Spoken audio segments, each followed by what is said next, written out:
but it's gonna just once again just be a really chill conversation. Okay, so we're mind over meta. We're out here in Salt Lake City in Imperial Park. Liberty Park. Liberty. We're in Liberty Park.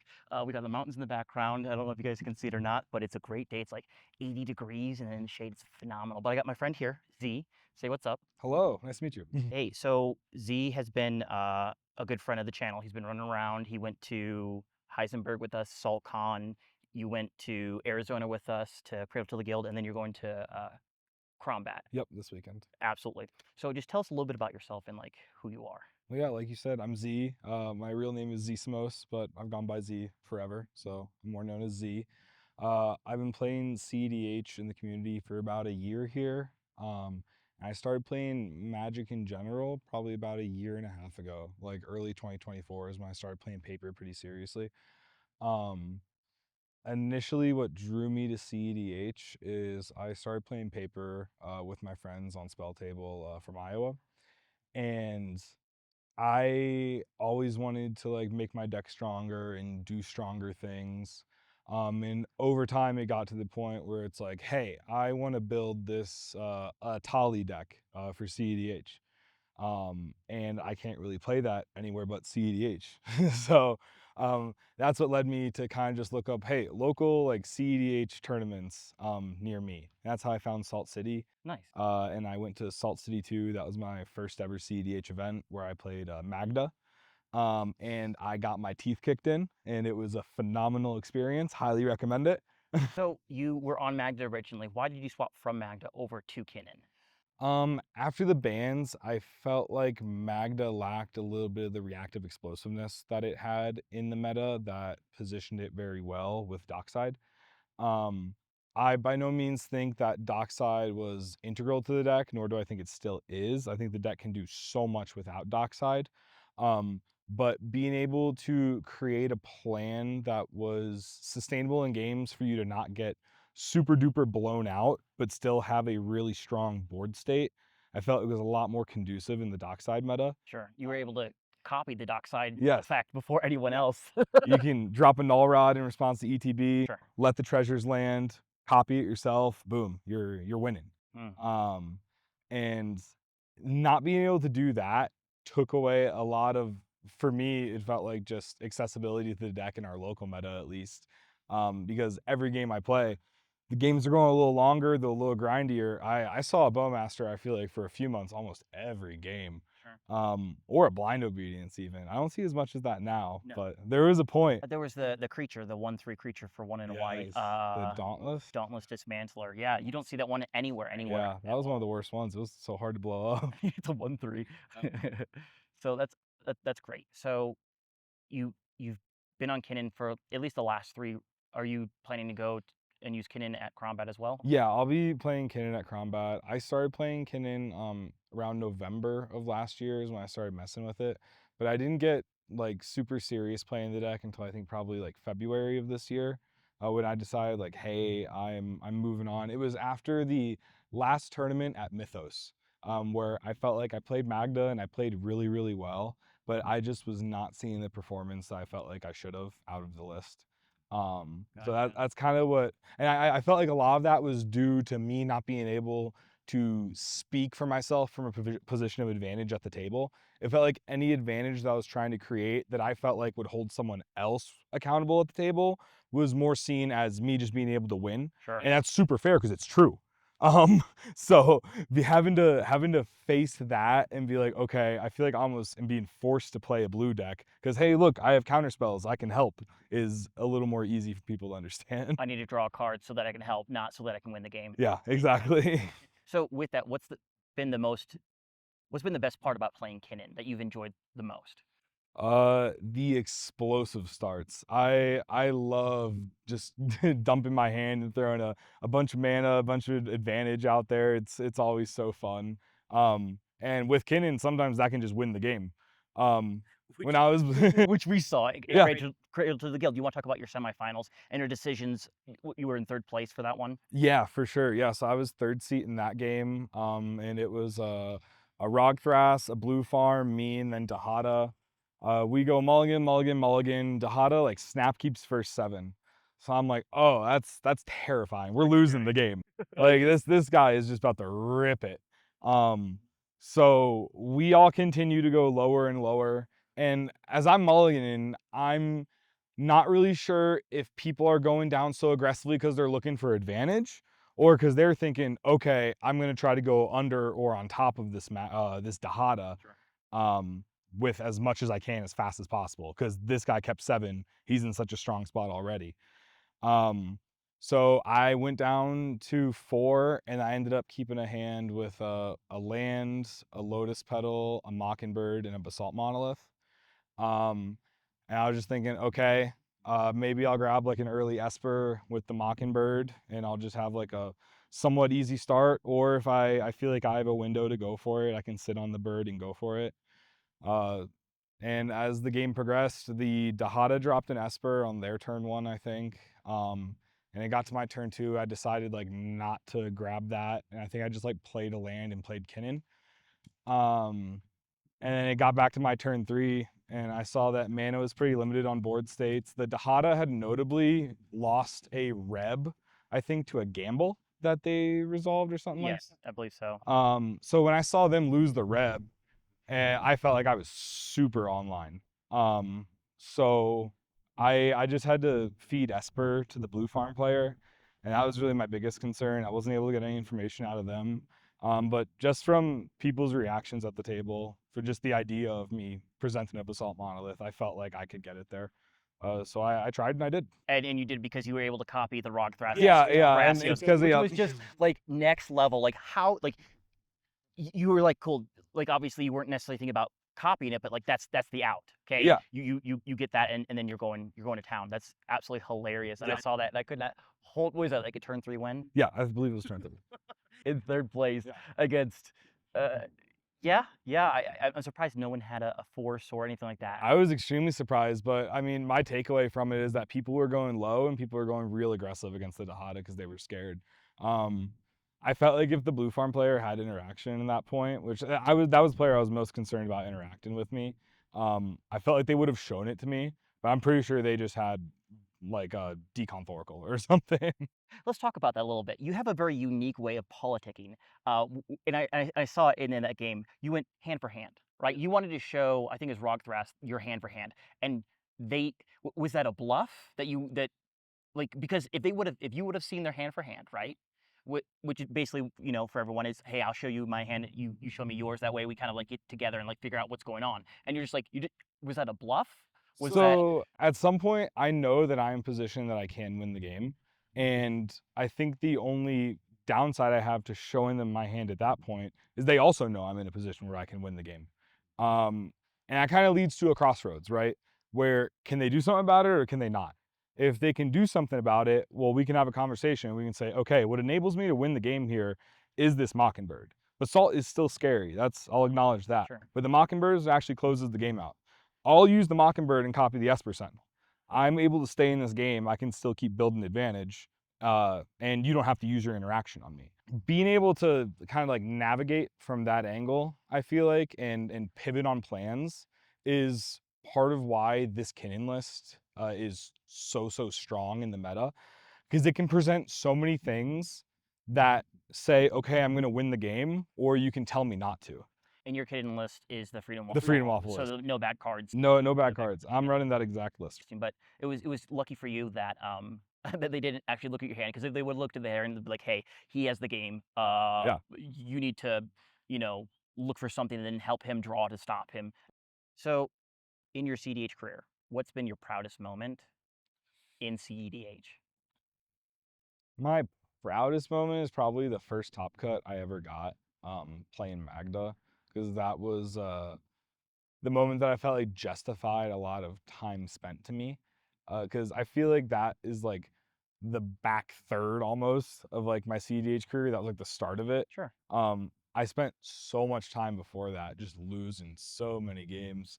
Like I can remember there was like at least a month or so that I didn't even win a game like locally, just in like pickup games playing because I was so green to the format. Um, and so when I finally got that first top cut, it was like a real good feeling of like, all right, I'm getting somewhere now. Interesting. Yeah, I think Magda definitely is one of those decks where if the local meta doesn't want you to do something, it doesn't matter how much you're like, hey, I need to answer this Yeah. person, whatever. What would you say to other people that are dealing with decks where they're heavily targeted? Would you suggest they stick to it? Would you suggest they move off of it? I mean, what's the advantages, disadvantages of that? Yeah, so if you're being heavily targeted, I think the first thing you have to ask is it justified, right? Am I presenting board states where people have to address them or I'm going to win the game? Hmm. And if that is yes, then yeah, you got to deal with being targeted, and maybe take a different approach to your plan, whether that's maybe going a little slower or just trying to be a little sneakier. Um, like Magda, for example, Bottle Cap Blast is one of the best pieces of explosive So ramp. glad they came out with that. Yeah, it's Yeah. And you want to use that as late as possible because you don't want people to just respond to it. You want to sit on your Bottle Cap Blast super long because it just wins the game. right. Um, so I think how you present your board to the table and the reactions to that are very much in your control. And if you can't, if you feel like you can't play a deck in a way that you can incrementally build and pop off at a moment's notice, then you should maybe switch to a different deck. And that's what I had to do because just how I like to play the game, I was flooding board states so aggressively on Magda, and I was always the arch enemy. I always had to be dealt with. Um, and for better or worse, sometimes it worked and I would win. Sometimes it didn't. Um, as opposed to Kinnan, where I feel like I can do that same flooding, but it's just mana. And how good that mana is determined by what's in hand or what's getting flipped off the top every once in a while. Correct. And in being in blue, I think it's definitely good for you because you're like, I'm looking for something to answer this person. He just searched twice last turn. He's going to have the win. Yeah, There's no way he's not getting the win unless he showed someone, unless he's not willing to show anyone their hand or whatever, which I struggle with personally, showing people the hand. But I think that's definitely a really important thing to do. The higher you get up to a table of like, really, it's 3v1 as soon as someone tries to put a win on the stack. yeah, And I think that's what really determines the good players from the not of when to know, okay, all bets are off. I need to figure out how to not lose right here. most definitely. So this is one of the questions that I really wanted to ask. You said you've been playing for a little bit over a year. Is that correct? Yeah, like a year and a half. Which is insane. How do you prepare for all these events that you're going at? I mean, how often do you play? Is there any rituals? What do you do to prepare? So I used to play a ton. I used to play probably like 40 to 50 hours a week almost, just like all night. I'd finish work and then like 6 p.m. to 2 a.m. I'd be playing the game. And I'd do that like every night. And I did that for a really long time. And now recently I find myself playing a lot less and I find myself playing different things when like I'm not uh feeling like I need to like learn Kinnan or at the time learn Magda. Hmm. Um like this last week I haven't played Kinnan like at all really. I've been playing like TNT a bunch. And like the week before Arizona, I was just like playing other people's decks and like messing around and like just not really playing a lot at all because I think it's important to have a lot of rest going into these events. I don't think the week before the event is the time to prep for the event. I think the prep for the event's like done at this point. Huh. It's like testing, right? You want to be like rested for your testing. You want to just be the best self that you can be and present yourself as strongly as possible. That makes a lot of sense. So how often would you say that you would play a week? Now I probably play at most like 8 games a week, 8 to 10 games a week, probably. Okay. So trying to get at least one game in that's an hour, hour and a half if you can. Yeah, That's not unreasonable, and I think that's very because yeah, I play like 3 days at the LGS out of the week, and it's like 2 to 3 games per night. okay. Well, then that makes complete sense. So you play more in person than you do Yeah, online. yeah, that's probably the biggest distinguishing factor is I'm playing a lot more in person now than I am online. I used to play like almost exclusively on Spell Table, and now I'm playing almost exclusively in person because I feel like the games are a lot more meaningful. They're more meaningful because of the politics. Yeah, because of the politics. It's really hard to communicate like naturally when you're not sitting in a room with somebody. There's just a lot of barriers to that. Whether it's, someone being at home having to like watch their kids while they're playing the game, or just like they have poor microphone or poor camera setup. Like there's so many factors that can play into it, as opposed to like just right here. We're just chilling. Yeah. I gotcha. Okay. Okay. What are some of the biggest challenges that you've actually come across while competing in the competitive scene that you've had to like overcome? Just getting better as a player and understanding my windows. Understanding windows was the biggest hurdle to me and still remains the biggest hurdle to me. Um, So you haven't had an aha moment yet. You're still I figuring have it out. not had an aha moment. I'm very much still learning. Before switching to just playing the Freedom Waffle list, I played a very, very flash heavy list that was super, super heavy on mana combos like Pemenzora and then like the Retraction Helix Banishing Knack Sure. stuff. And then like All in on making as much mana as humanly yes, possible. exactly. I even ran like Mirror and Spy for like a second pseudo Valley Flood Caller effect. There's the crab. They can The horseshoe crab with enduring I'm vitality. like, One of okay, my favorites. I love that. it's so funny. It's hilarious. Well, then you would play Cryptolith right as Yeah, well, and then it's just like, well, this is getting crazy. it's so Then fun. you have the enchantments Yep, exactly. that can untap or what. Freed from the Real and Pemenzora. Yes, Um, it's like when you go too heavy into those kind of scenarios, it's yeah, like, is that going all in strategy on Kinnan? Is that really and so how I approached that version of the list was I wanted to try to have a flash win presentable by like turn 4, a normal win presentable by like turn 3. And it was able to really consistently do that. But the problem I ran into, and I didn't see it until we went to Heisenberg, is I'd get set up, I'd be ready to go, and there would never be a shields down moment once in the game where I could actually just naturally jam over somebody, it felt like. It felt like everyone was accumulating so much advantage and working with all these pieces that they're drawing so many cards or seeing so much mana. And I'm sitting here with my win or like in hand, drawing like a card or two a turn and just not matching that. hmm, So that's what kind of led me to be like, okay, I see what Freedom Waffle is doing with this list now because you can just see a bajillion cards and sit back and play the talking game, make everyone good, play police a little bit sometimes if you have throw a to. couple of spells out there to get Yeah, other people to figure out the yeah. waters, and then you're like, okay, that landed, that should not have landed. Like you pop one amphibian downpour that you probably shouldn't have resolved some of those targets, Sure. and it tips. Um, so yeah, that was Heisenberg was definitely the most notable moment for me of like, oh, I need to change my game plan. Hmm. Okay. Yeah, Heisenberg was definitely like the pinnacle for a lot of changes. I've been saying I've been wanting to do TNT Yeah. from Heisenberg, and I still haven't done it. Like, I don't know. I want to compete more, um, which I'd love to talk to you more offline. A couple ideas that we have. Um,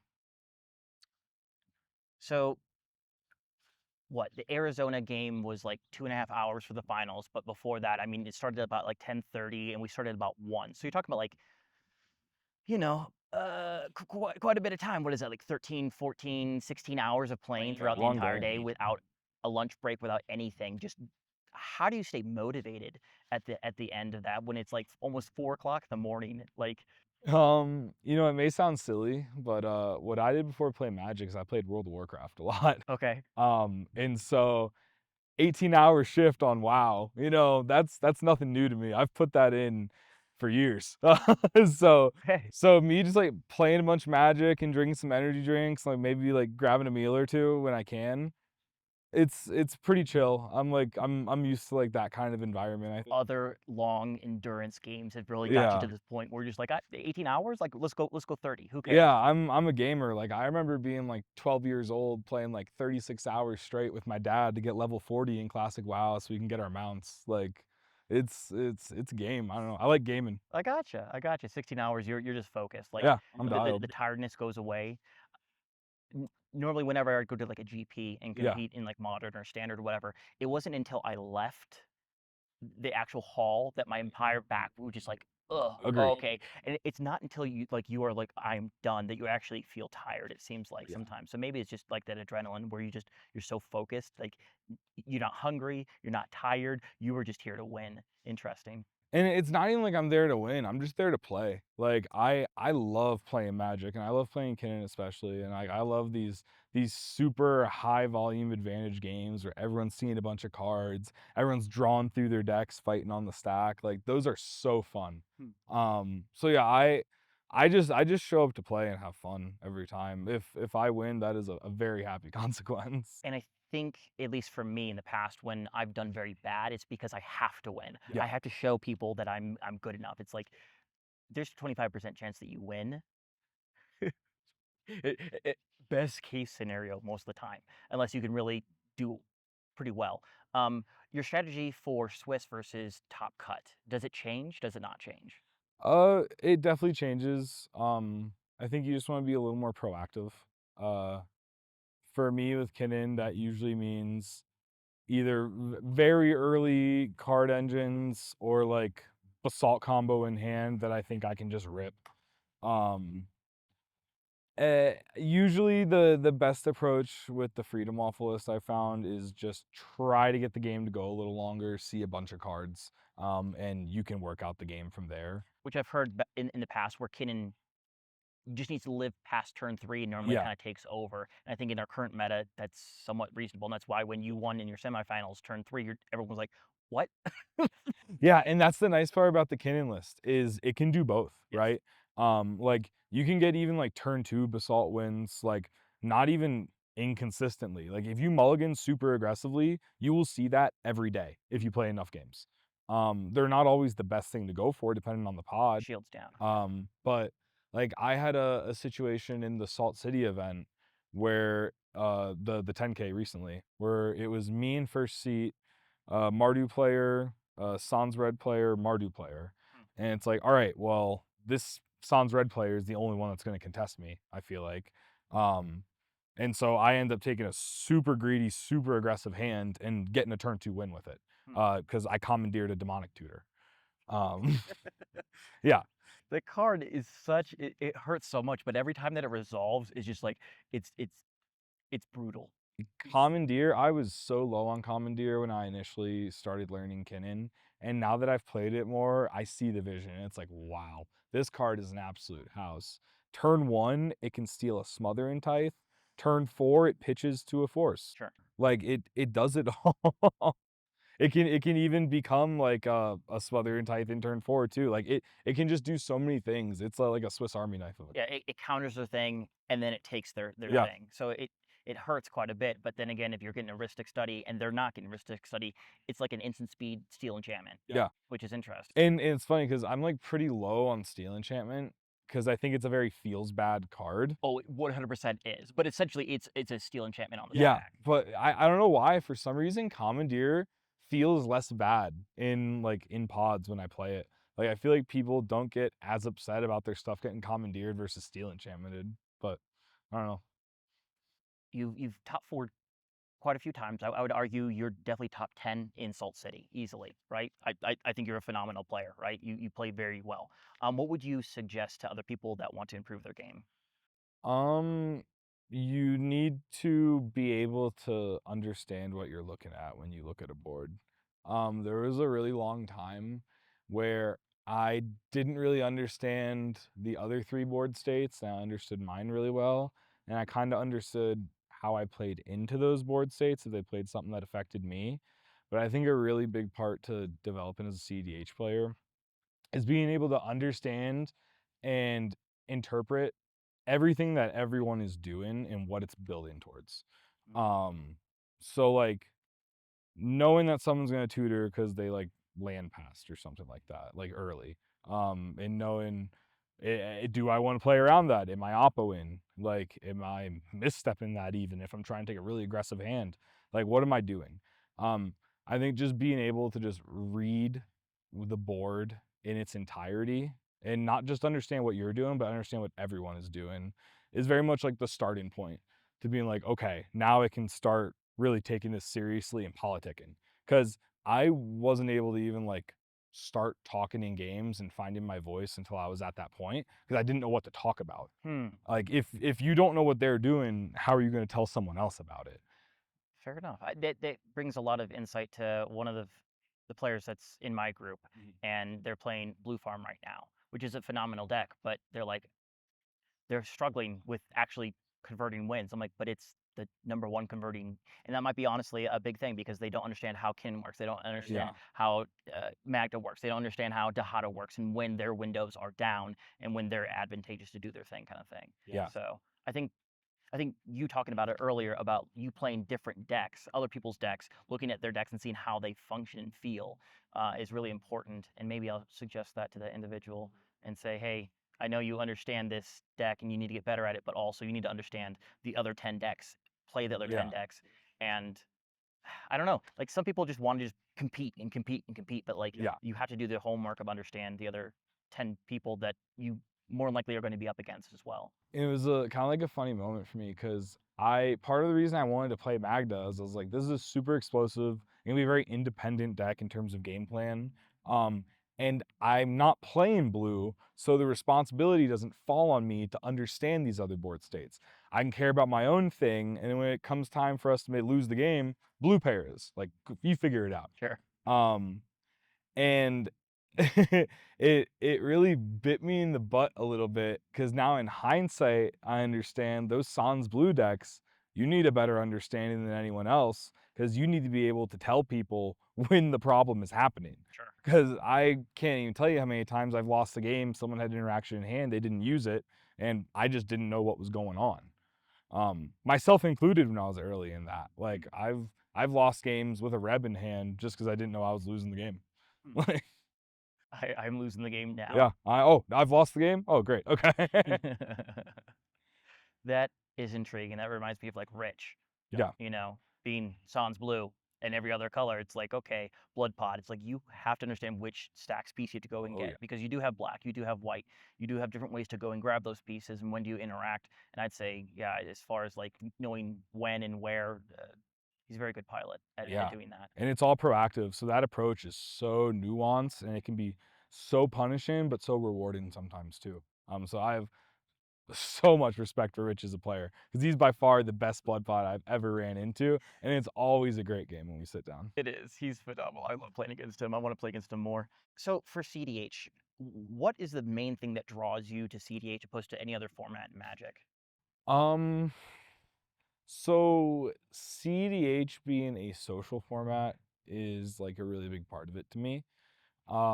When I was in like high school, I did like Model United Nations and I also did like some debate stuff. I always liked being part of like social groups and doing social things. So that aspect of the format is really intriguing to me. I also like how young and Wild Westy the format feels right now. I feel like it's very much starting to earn its own place and figure out its own identity. But honestly, right now it lacks legitimacy. Hmm. And so I think it's really cool to try to start getting good at something while it's still new, right? Because maybe one day it gets legitimized by Wizards, and now here's a bunch of us ready to go play And now CEDH. you have all the LSVs Yeah, just building, all exactly. the Manguchis building, just like, oh, this was always here and we were Right. very unaware of it. But we have some of the chops with the yapping, which brings me to my next question. What would you say to the people that say there's too much yapping? I wouldn't disagree.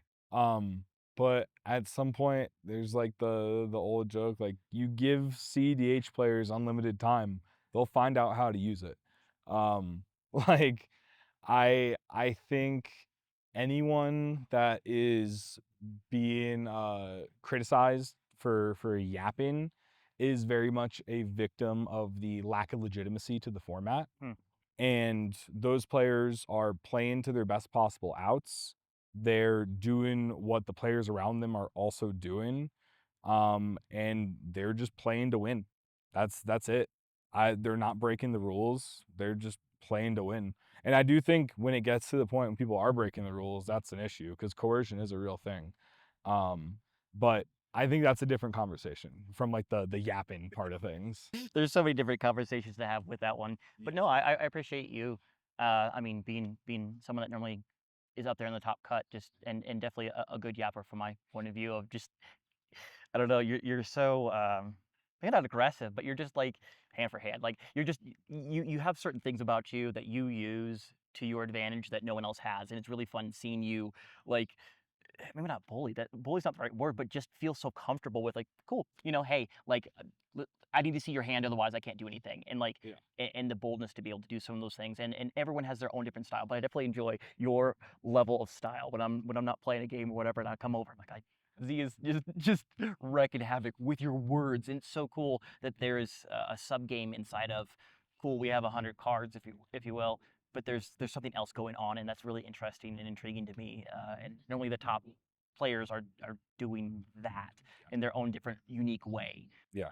So I definitely enjoy seeing you play. So we've talked about the deck, we've talked about the tournaments, but what do you enjoy the most about the community?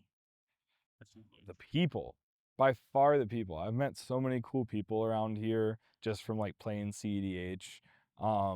Like going out and like grabbing a beer and food after like playing at the LGS is always a super fun time.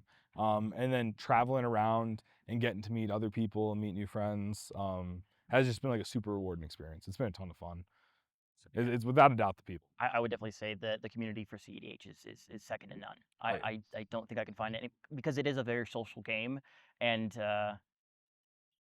yeah, it's I enjoy. I mean, I made some of my best friends, like, Yeah. randomly through random people. Like Adam, I would have never met without someone else bringing him into the group whatsoever. Randomly, Yeah. Maddie, me and him met at our first LGS forever ago because he wanted to defeat me. Yeah. He heard about me before he even saw me. He's like, he's the turn one ring guy. I'm gonna beat him, and we're just best friends pretty much after that. So like, Nate's great as well, just very knowledgeable, and meeting you, meeting Salt City, meeting all these other people that we've experienced. It's just like, I don't need to play to be Yeah. part of the community, and I really really enjoy the community as well. I think there's a laundry list of players that are above me in this community, and Salt Lake has, I think, some of the best players out there. Like traveling around and seeing what I've seen, I come home to Salt Lake and I'm like, wow, these games are top notch.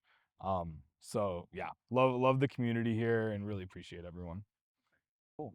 Any shout outs? I mean, shout out to everyone in the regular play group that I feel like I play with every week. You all know who you are, and I appreciate the hell out of you for making me a better player, and also just being my friend. You know, it's a great group that we got. Rock on. Okay. Well, we'll catch you guys next week. We're gonna get out of here. Enjoy the rest of our day. You guys take it easy. Bye.